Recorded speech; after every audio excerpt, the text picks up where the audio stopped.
Oo, mga kapitbahay ko, magandang araw po ngayon sa inyo. So ano gusto nyo pagkwentuhan natin ngayon? Buhay natin ba kapitbahay o buhay inyo? So pili lang kayo. O ililisa na ng kwento. Etong bahay na to ay makikita to sa San Miguel, Bulacan sa may bandang Rizal Street. Sa gabi, ayon doon sa nakausap namin, kinakatakutan daw itong bahay na ito. Pagsapit ang alas 6, yung magdidilim, magkakait silip. Meron daw dyan isang babae na nakatayo sa may bandang third floor at pumakaway-kaway yan. So ang paghihingalaan nila, yun yung pamangkin na pangatlong henerasyon na may-ari nito. Mga ibanghilista tayo na pagkasabi sa amin. Yan. So bisa kaya pagdating ng alas 6 ng gabi, wala na halos dumadaan sa harapan ng bahay na to. Dahil sa mga nakakapangilabutan na kanilang nararanasan. At ayon din sa nakatira sa tapat ng bahay na ito, na tinatawag nila haunted house na ngayon. Ngayon tinatawag ito na haunted house sa mga tao na nasa paligid ng bahay na yan. Meron daw yan isang tunnel sa ilalim na kapag pinasok mo yan, ay ang labas mo na doon sa may Biak na Bato. Na San Miguel din, sa Miguel, Bulacan, sa Biak na Bato. Yun yung tunnel na kung saan ginagamit nila kapag nilulusob ng mga hapon. Itinayo ang bahay na ito is 1803 din dahil ang may-ari ng bahay na yan ay kamag-anak rin ng mga Tekson.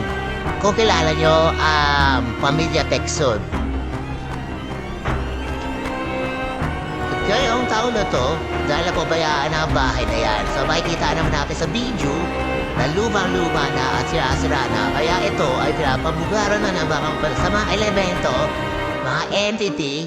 So pero hindi pa natin nasusure kung masama o nananakit ang mga kaluluwa na naiwan dyan sa loob ng bahay na yan.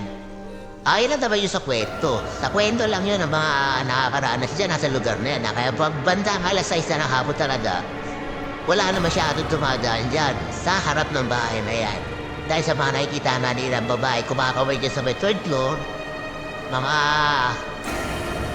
anido na mga naglalakad-lakad sa loob ng bahay na kahit alam mong wala namang tao, so talaga kikilabutan ka ron. Diba? At mismo mga nakausap namin dyan, ayun mga nakatira dyan sa tapat ng bahay na yan. Pero sa gilid dyan, ang pagkakasabi ay ginawa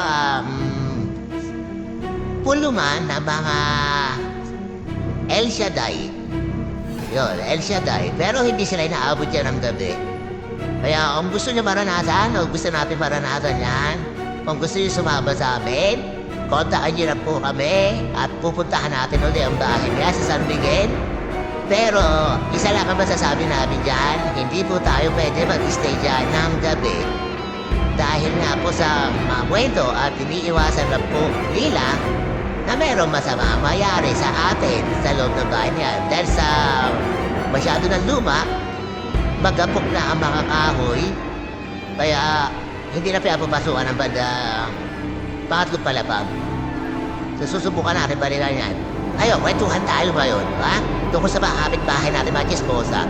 So, simulan natin. Si Alinena ay kabait na Alinonong. Ha? Naasawa naman ni Pipoy. Si Pipoy naman, natauhan ni Enteng. At si Enteng naman ay asawa ni Pei. Si Pei naman ay alam ni Ina Majeta na laging galit kay Enteng. So, yun lang po ang kwento. Nakokay ka perito. So, kita tayo sa mga susunod na episode natin at mga katarantaduhang ewan